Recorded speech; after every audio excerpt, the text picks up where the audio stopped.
The Breeders' Cup Turf, the penultimate of 14 Breeders' Cup races, will come up late on Saturday afternoon. Best way to play it, best way to play all the races is Naira Bets. Head on over to nairabets.com. Use the promo code CUP25 for a free $25 play along with a $200 deposit match. I'm going to say it, this is not the toughest Breeders' Cup Turf we've ever seen. In fact, it might be one of the lesser runnings of it, but I think there's a very, very good horse in there, and a horse that, in my opinion, should be favored. And that's Warlike Goddess. I'm going to say I was not necessarily a believer going into Joe Hirsch, as good as she's been, and victimized by a slow pace, two back. In this race, she absolutely crushed with a very strong buyer figure of 105. And what was more impressive to me is that she did it while never seeing the inside. This was the first day the rails were down, and horses like Bye Bye Melvin, who finished second, that rode the rail, had a huge advantage. She never had that advantage. She was 2 to 3 wide the entire way around, and she still crushed the field. To me, she's far and away the best of the U.S. runners, and I'm not sure she's not better than the foreign runners, especially in the form that they are in right now. I think Warlike Goddess should be favored in here. She may not be favored. She's 9-2 on the morning line. I believe she's very much the one to beat.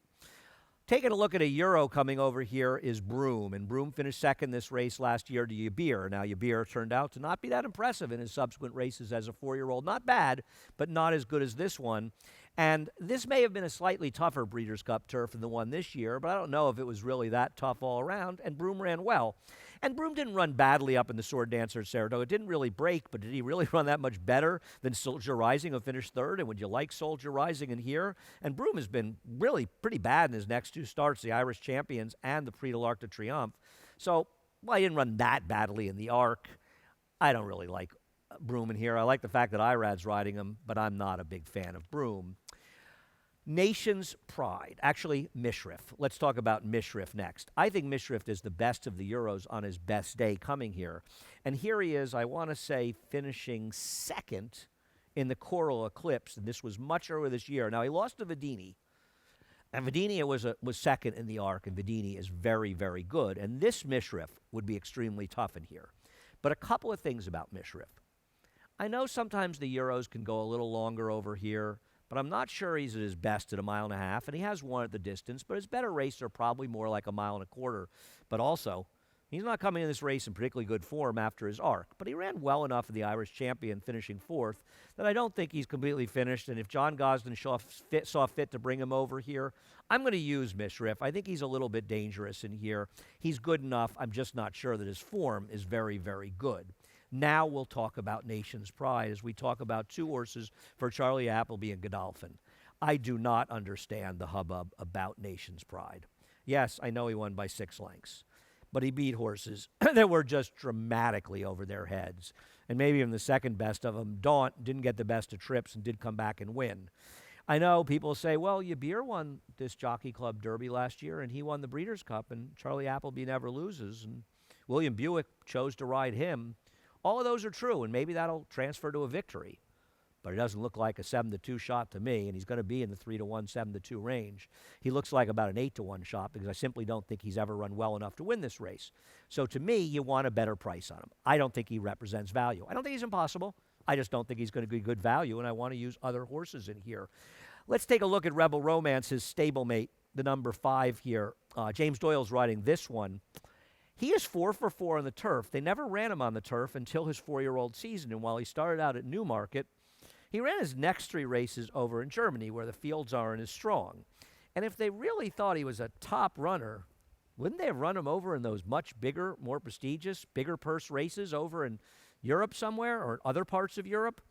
And the other thing about him is he's coming through the inside to win this race. 2 back, he beat Articon. Articon finished third in that race, beaten 2 lengths.